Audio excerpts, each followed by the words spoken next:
Good morning. Good morning.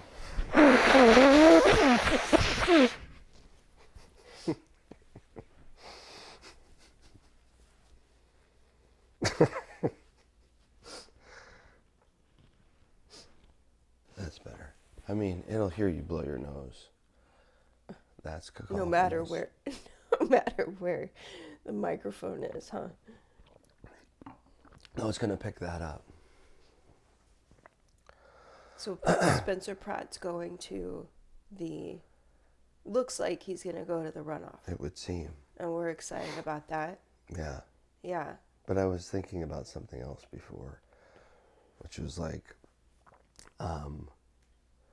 you know, when people start setting our conversation or their statement by, you know, as a person of color or as a mixed race person or as this, Right. and you know, I think the idea behind the comment is to say, you know, I'm in a marginalized community, and therefore, you know, all of these things should be assumed about me, and you know, basically, I'm defining myself by my race, which of course is the definition of racism. And you and I know we grew up, and that our thing was you don't see color, and like, you know, certainly, you know, our grandparents and even, you know, some of the ways our parents thought and still probably think to a certain extent was bigoted, but like our generation, Well, we didn't care. Like yeah, it didn't matter. right. Yeah.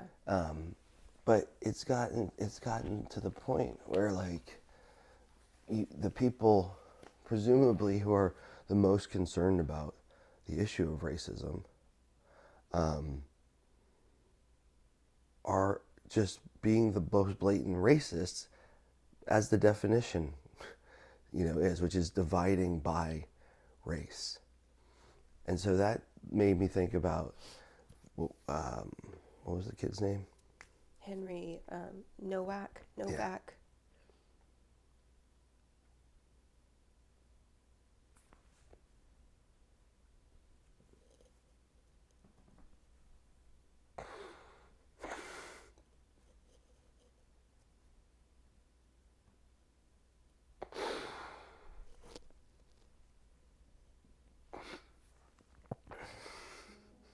Oops. If you saw the if you saw the video,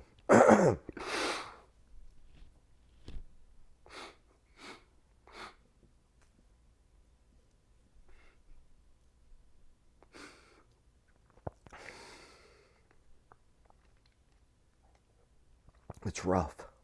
Mm-hmm.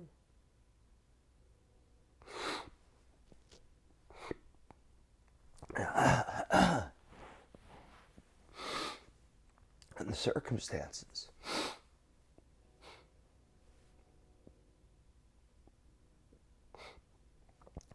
You know, the confluence of events that it represents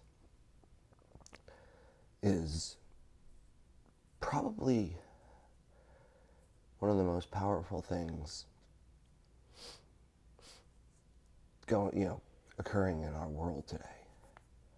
You have, you know, this idea of opening up borders to clashing cultures. Well, only the U.S. Other countries don't. Well, No, this is what I'm talking about. In the UK, yeah, they have. Yeah. They have done it in such a way, and they've incorporated this idea of, they've become the most racist country in the world by definition, because they are making decisions in the way that they police in government based on race. And so you have these police officers on the word of someone of whatever Sikh descent, you know, heritage, like that, you know, that automatically flips the switch in the brain of the law enforcement to say they must have been victimized because of that, like their race.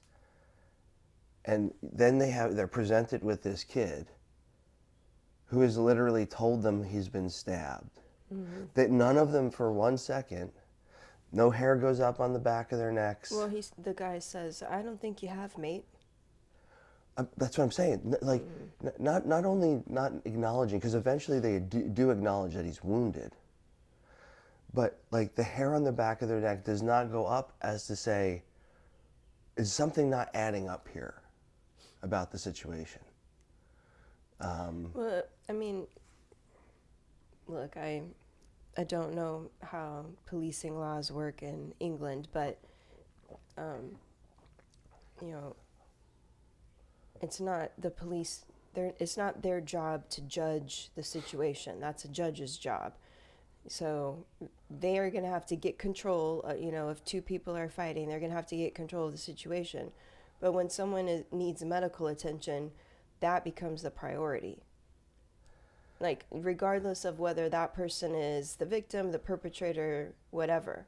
Right. So, but here's what happens. They failed to recognize that a person was in medical distress and needed medical attention.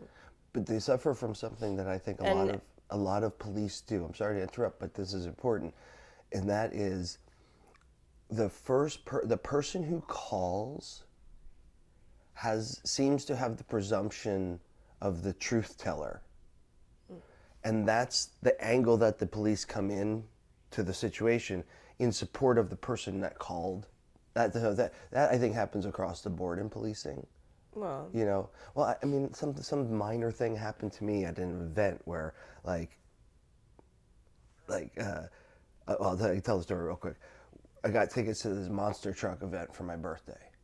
We go, front row seats, but in the monster truck event, they've got like the lower 20 rows blocked off in case a truck goes flying into the crowd, right? Which I think it's 20 rows enough. Well, it's enough. It's more than. It mitigates enough risk, I suppose. I mean, you saw that thing in Mexico recently, the monster truck thing. Monster truck goes over it, the throttle gets stuck, lawnmower, just over a crowd of people. That was the crowd that was just standing? Yeah. Yeah. Anyway, so they have a steward with a headset on, he's got the fire suit on, as a spotter, for safety. I get it. I sit down literally in my, front row. These are the best seats in the house seats, and this guy is literally standing one row in front of me, but standing up, and I cannot see. And I tap him, hey buddy, I can't see, man, can you move out of the way? And he's saying he has no choice, he has to stand there. So I do it, a couple more times, and then I get a little incredulous about it, and then finally, he moves. Then I see a buddy of mine, I go talk to my buddy, blah, blah, blah. Then we go back down to where my seats are, then we're sitting there. Next thing you know, 2 police officers come down and want to talk to me about because as he was, I said to him, when it was over and he finally started to walk back up, I was like, hey man, thanks for moving. And he was like, he said something, and I was like, look, I said something along the lines of, I was like, don't act like an asshole. And when I was, and so so it came to when the cops came there, I had, physically, because I had touched him, and verbally assaulted him. And they wanted to talk to me. Wow. And I was like, are you fucking kidding me? So then we walk up to the top, right? Wait, so you talk to them and they say what? No, hold on. No, so they asked me to come out with them, which go to the concourse level, and then they have a representative from the show there, and so I'm like, let me explain to you, and I explained exactly what I said, and I was like, so I said to the people from, from the show, I was like, do you want someone who bought front row fucking tickets to fucking be standing and looking at the back of one of your employees when they could have very well easily stood over there? Of course they agreed with me. And then I was like, look, I'm from New Jersey, and I said, I didn't call him an asshole. I said, don't act like an asshole. I mean, it's very, very different. Pay attention. Anyway, but again, and the police are like, "Can we get your ID?" I'm like, "Fuck off! You can't get my ID for what?" Like, so I gave him a little shit about that because I had been watching those, First Amendment auditor videos. Those guys, man, I get what they're doing, but they're just asking people to fuck with them. You've seen them, right? They literally they're outside with like, They're trying to stir up situations Right. so they can demonstrate. Their Yeah. justification is they want to raise awareness. I get it. My awareness is raised because of them. But they are. But their approach is antagonistic. Right. And they all have pepper spray. And so they know that they're going to pull the pepper spray and spray the person as soon as they cross the legal line that they know that when they cross, they'll be in the right. And they have the fucking footage to document it. And it's literally, they're like literally sitting there like, yeah, buddy. No, I'm not going to turn off the camera. And they lunge and they're like, shh. It's like, the dude's like, what have you done? It's like, I told you if you touch my camera, and it gets lots of views. Anyway, I don't know. So the police, come with that preconception, but in the UK they have so heavily pushed race into the conversation, into the calculus, instead of what removing racism is taking race out of the calculus all the time for everybody. Yeah. We are so confused about that. And to say that, I imagine that what I've just said, I imagine someone would say, well, that's racist. Yeah. So that's pretty fucked up. Yeah, and that, when I saw that clip for the first time, or the video for the first time, the presenter, as they called him in the UK, had a long preamble about, a warning how distressing it was. And I actually thought to myself, that preamble seemed to be a little melodramatic.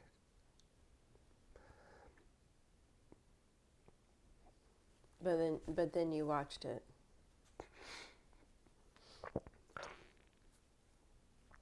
It starts off, kind of like as not as nothing, but it's almost like you have to know the ending to watch it, and then understand. Okay, you come in this cam, and this kid has been stabbed, is already bleeding.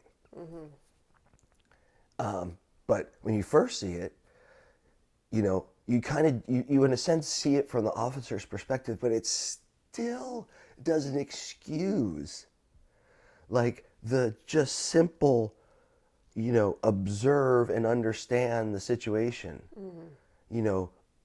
Come in with objectivity and what's the other word I'm looking for?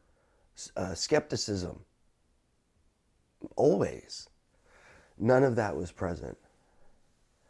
And it was almost because these folks, they were the headpiece. And he said, well, he ripped it off. And that is like, that's Right. like, saying someone called you the N-word. Right. You know what I mean? That's like, Right. the pinnacle of the racial dagger that was thrown. Right. And that's, hate speech in the UK. And so the math here is that hate speech is more powerful and is more significant Than a knife. Right. and a life. Yeah. You have just presented that to the world, England. What are you going to fucking do about it? It's everybody sees it now.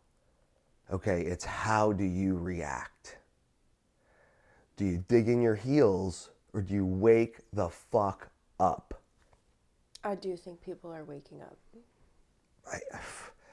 you know, if the Spencer Pratt thing is any indication, and I tend to think you're correct about that. Yeah, I hope so. I do think people are waking up.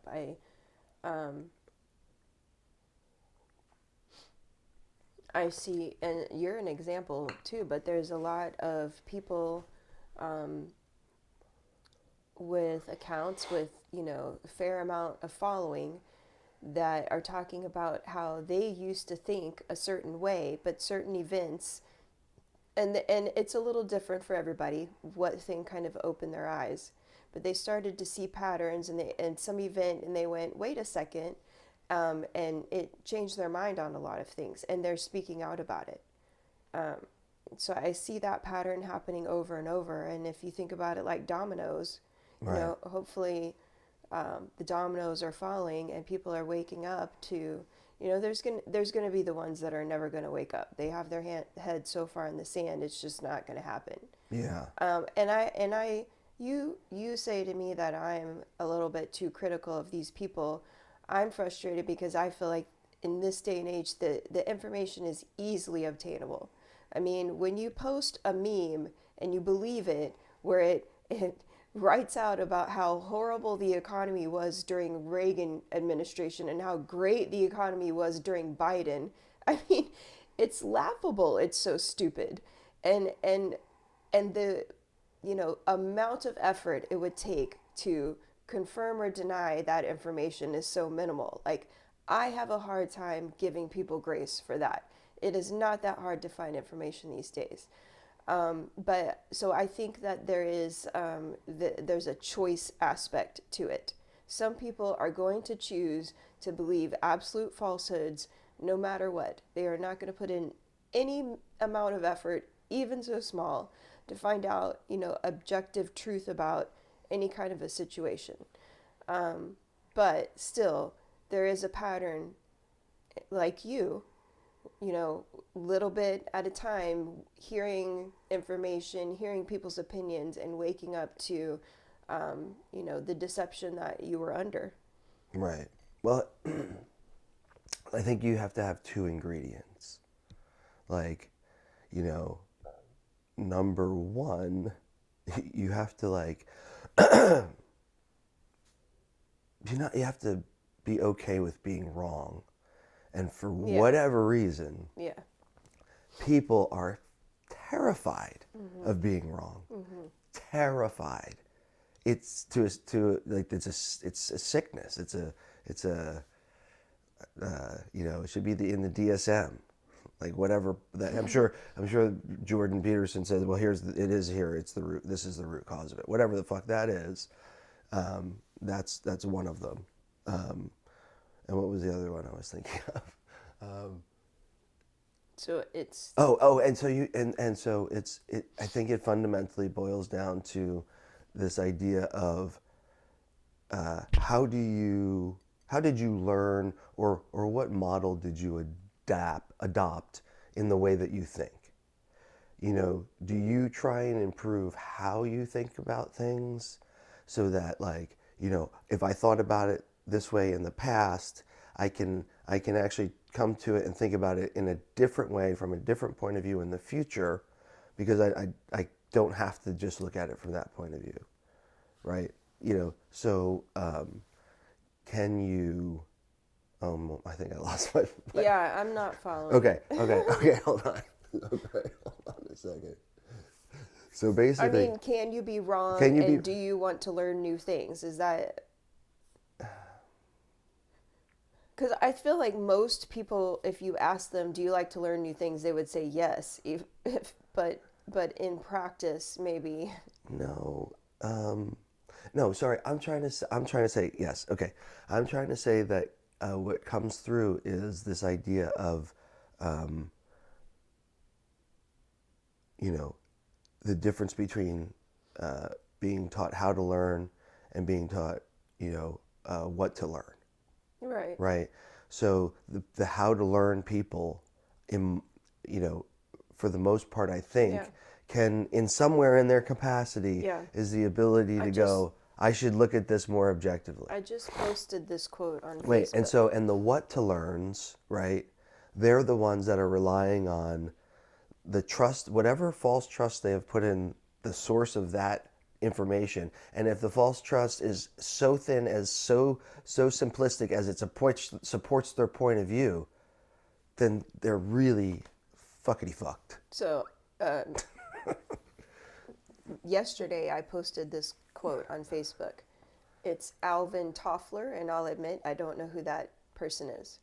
But the quote is, "The illiterate of the 21st century will not be those who cannot read and write, but those who cannot learn, unlearn, and relearn." Yeah. Well, Yep. so my thoughts about that, and we've talked about it before, and that is, you see what's the name of that girl that goes around on the street? She's really pretty. She's got the curly hair, and she goes to the events. I know who you're talking about. And I don't know her name. She's great, and she goes. One of my favorites is she goes to this event. It's literally like it's blocked off, and there's a there's a person kind of controlling access, and the event is around opposition to ICE. Yeah. Right.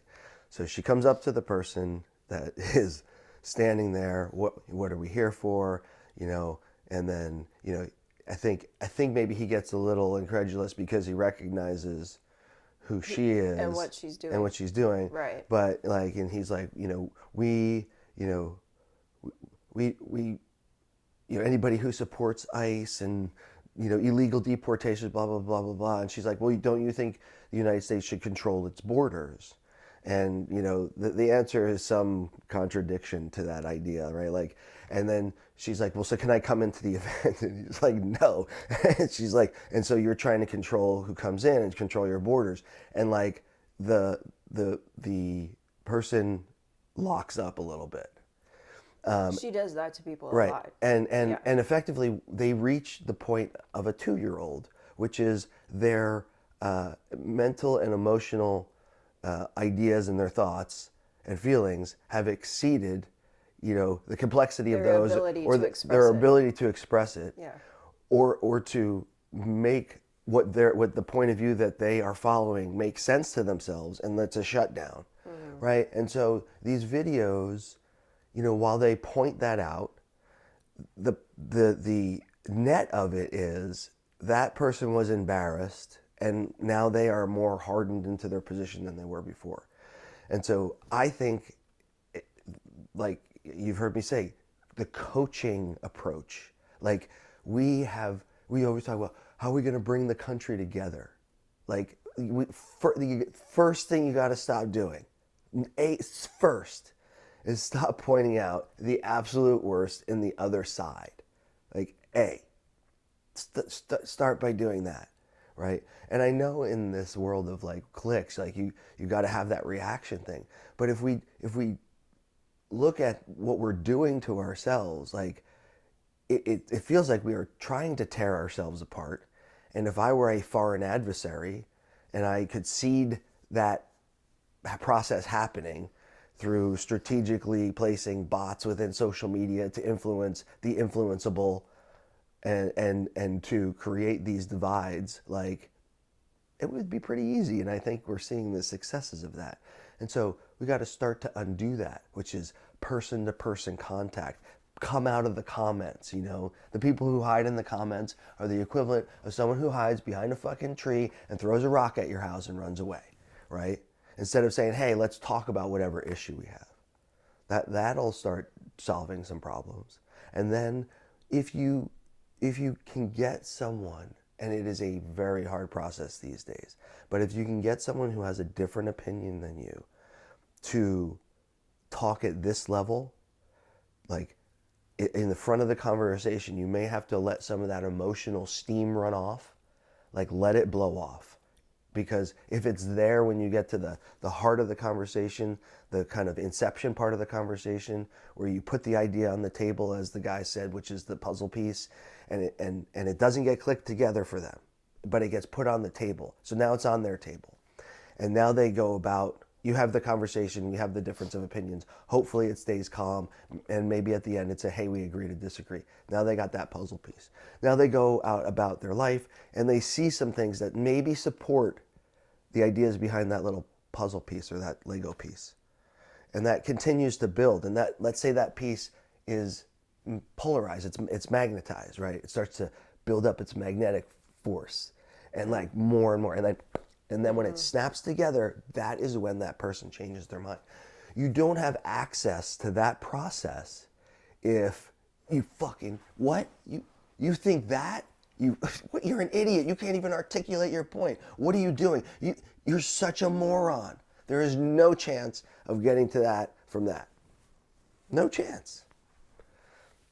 I don't know. I'm not sure how we got to that, but oh, and then the other thing that it comes down to is recognizing, the quality of the information that you're consuming, which is my information fidelity point of view, right?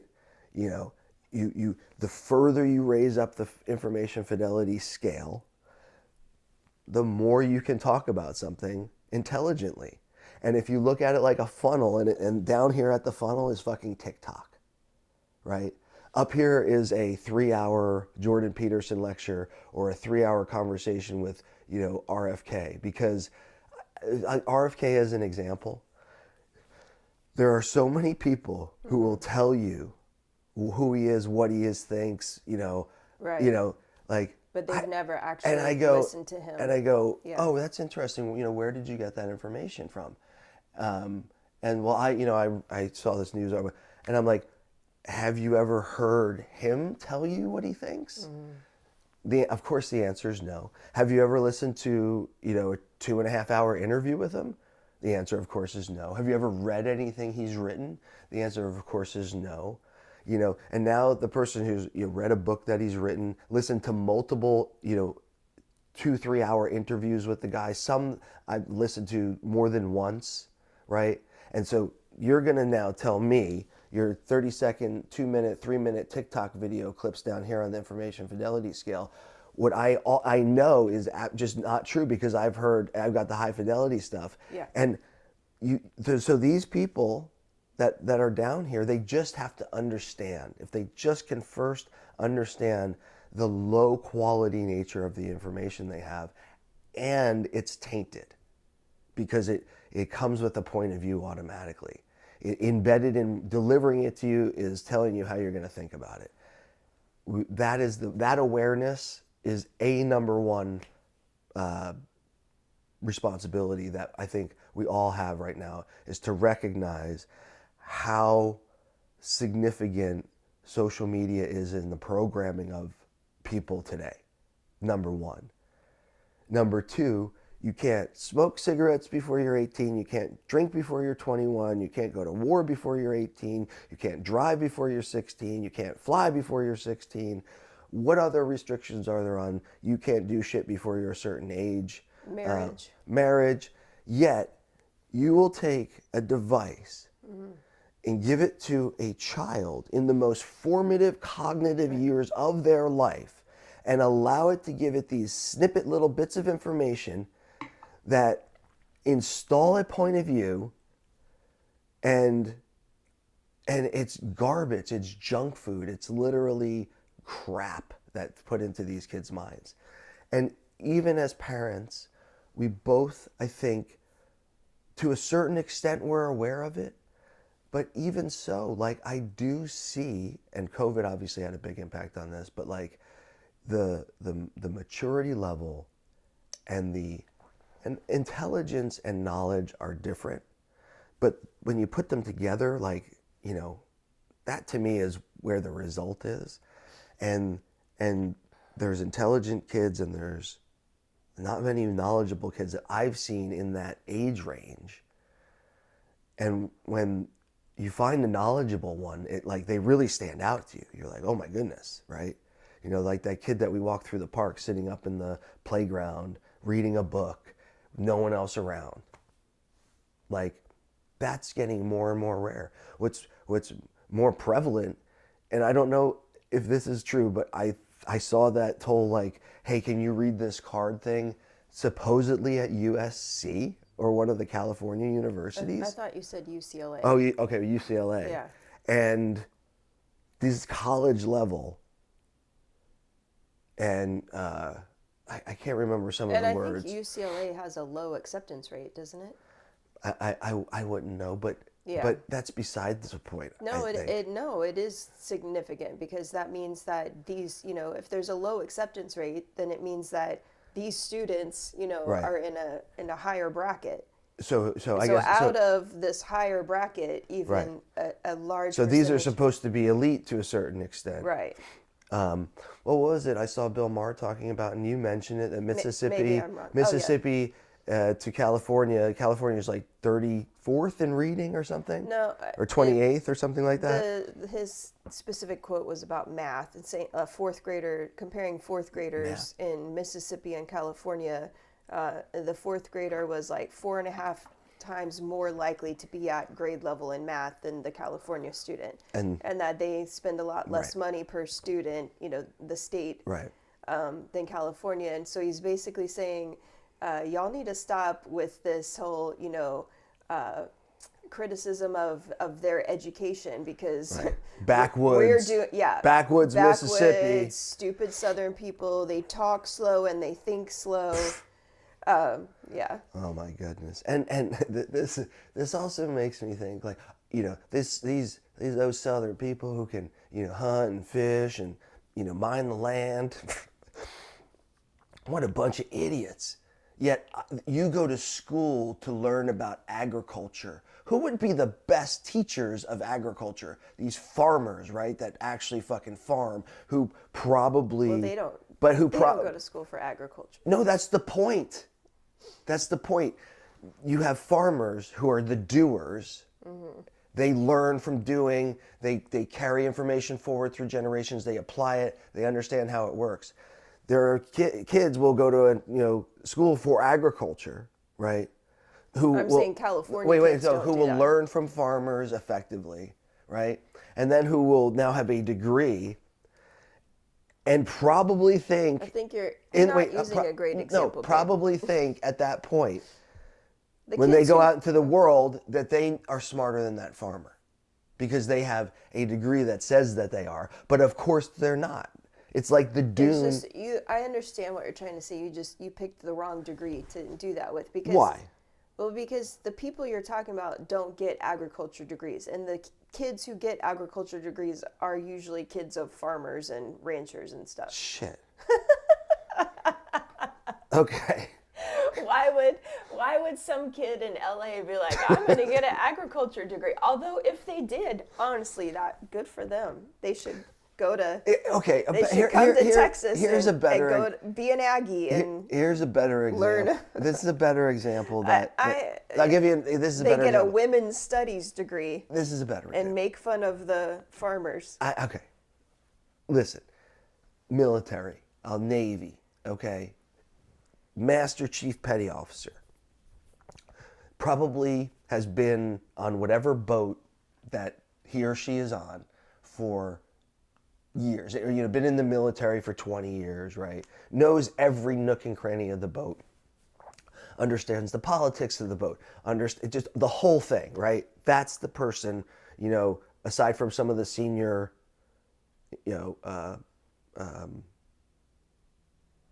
enlisted. Oh my God, what's the word? Officers? Senior officer class, right?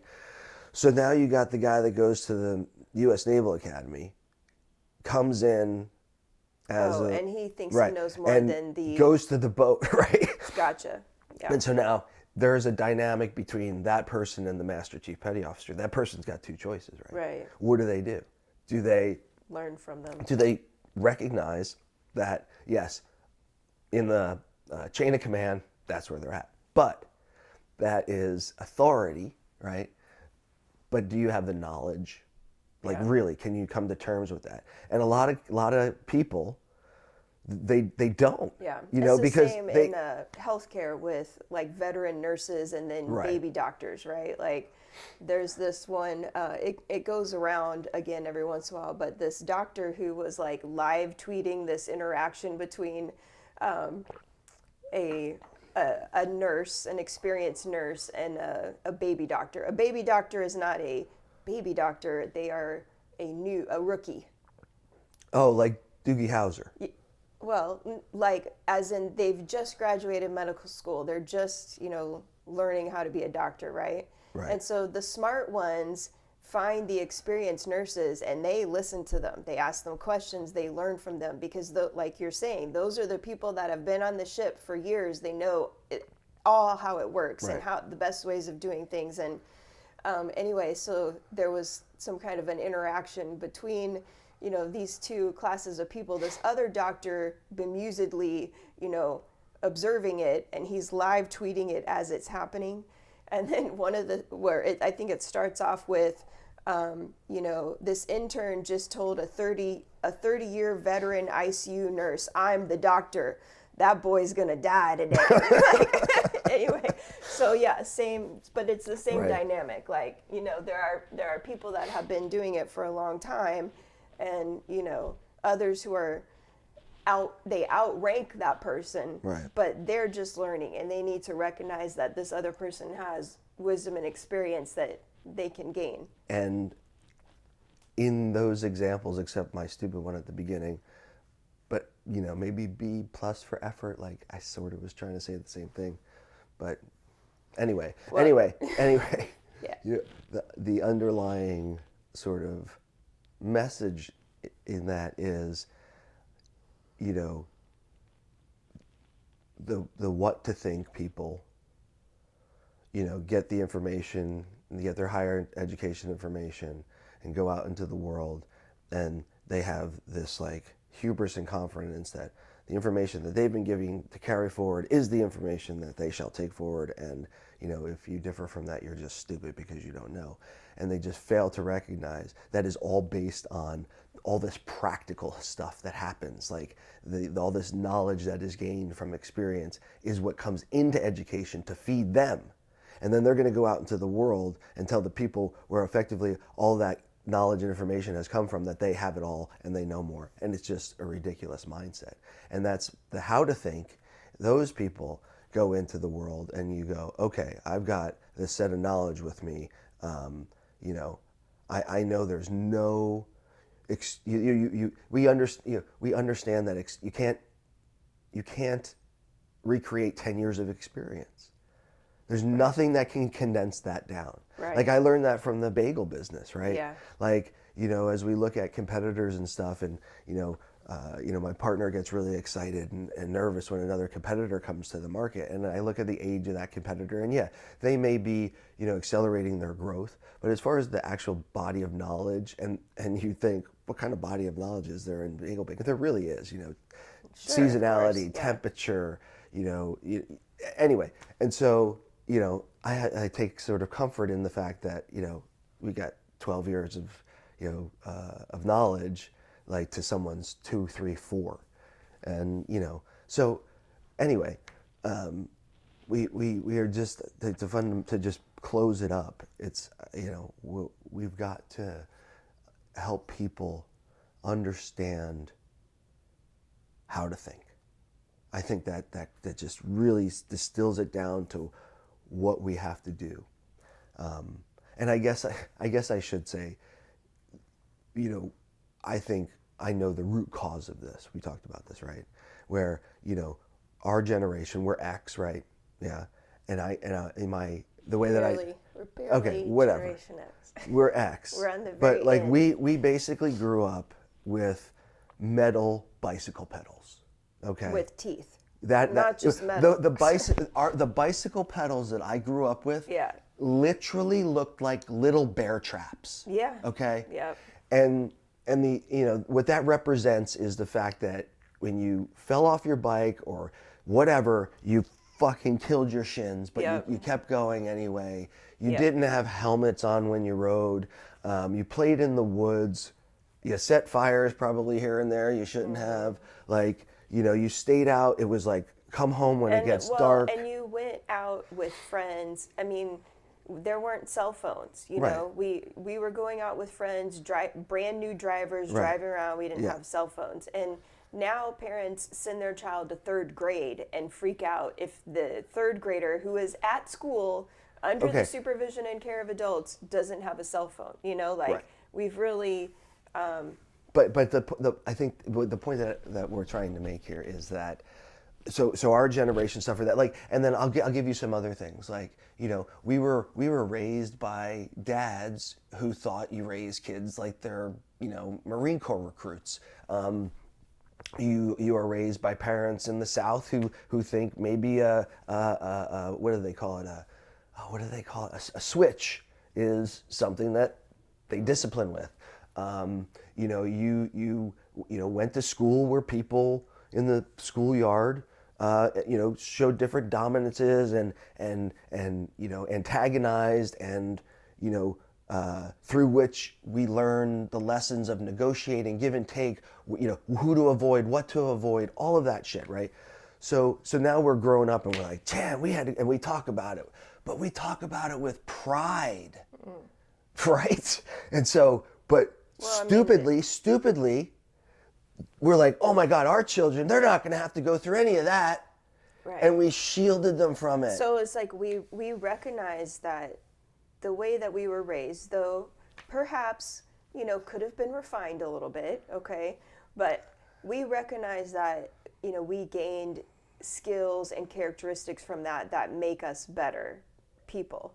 But then I call them calluses. but then we erased those things for our own children. Right. These kids' But hands to be are fair- soft and supple.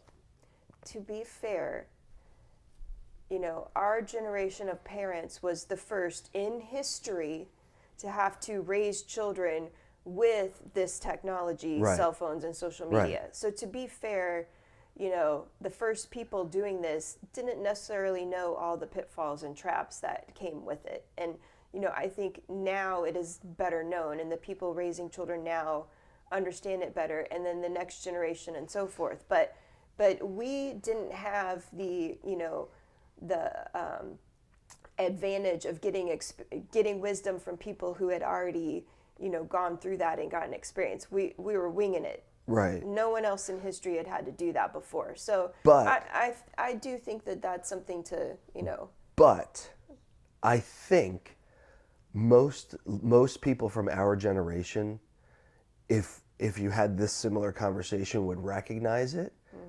And I think that is the opportunity, because we are how-to thinkers and we're willing to try and fix it and rectify it. And we are at the age and of the influence financially and, you know, through our, you know, wisdom to actually try and make some changes that will, you know, bear fruit in the future. And that is like, you know, some sort of regulation or control over the content that these kids have access to at different ages. Like, and if that offends anybody, like, you just don't understand how harmful this shit is and how dangerous it is and how likely it is that most of it is controlled and specifically targeted at those age groups by actors outside of the United States to create people with points of view who will then mature and create this divide and make it go even further. And if you don't think that's happening, if you think that's tinfoil shit, you're fucked. Yeah. But there's enough of us who don't, right? You know, there's enough people that look like you and me, who think like you and me, and it's time for those people. That's what representative government is. It's the people who go, okay, Yeah. I feel called to make a change. You know, like a Spencer Pratt. Yeah. Go Spencer Pratt.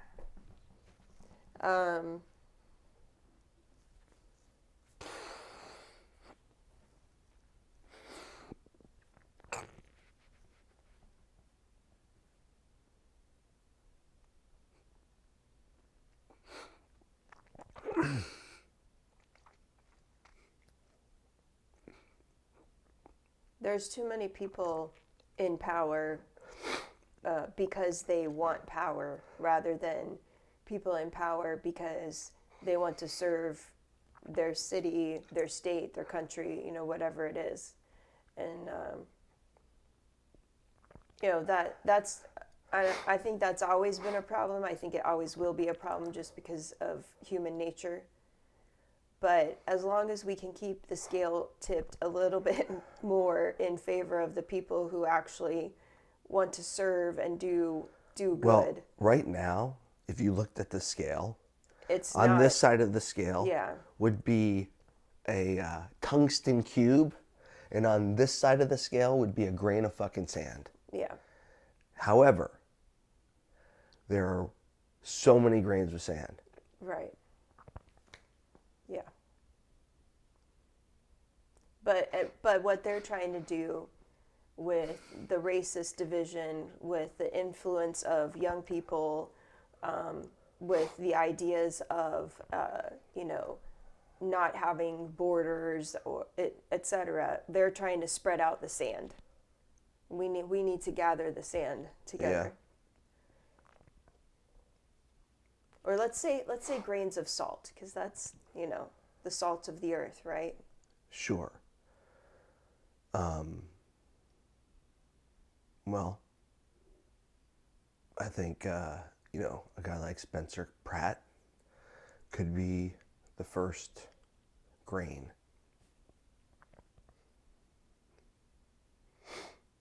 So,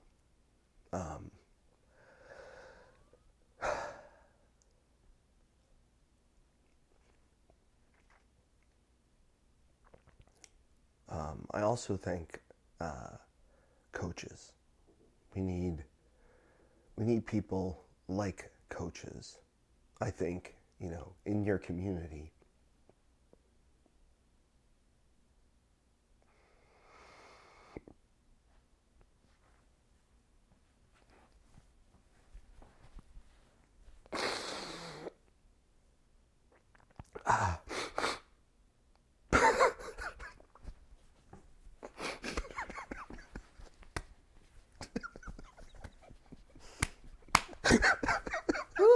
Running the gamut of emotions here. I'm having one of those Joaquin Phoenix Joker moments. And I'm laughing about it even more.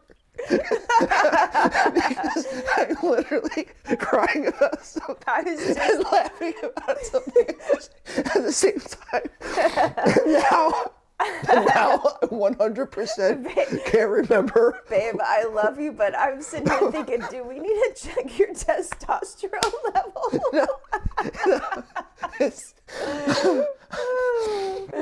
I'm really fired up. Well, about a lot of this stuff. I know, but one thing is, oh Jesus! As you can see, the sun is rising, and we need to do our meditation and our workout. And get ready for the day because there's a lot happening today. So okay. I'm trying to remember what I was crying about and then what I was laughing about. I think it's okay that we just move on now. We've got stuff to do. Okay. Okay. Okay.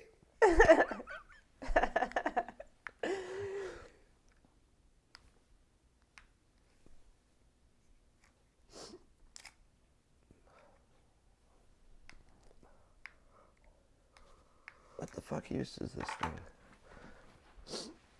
Oh my god. I think that one's gonna require some editing.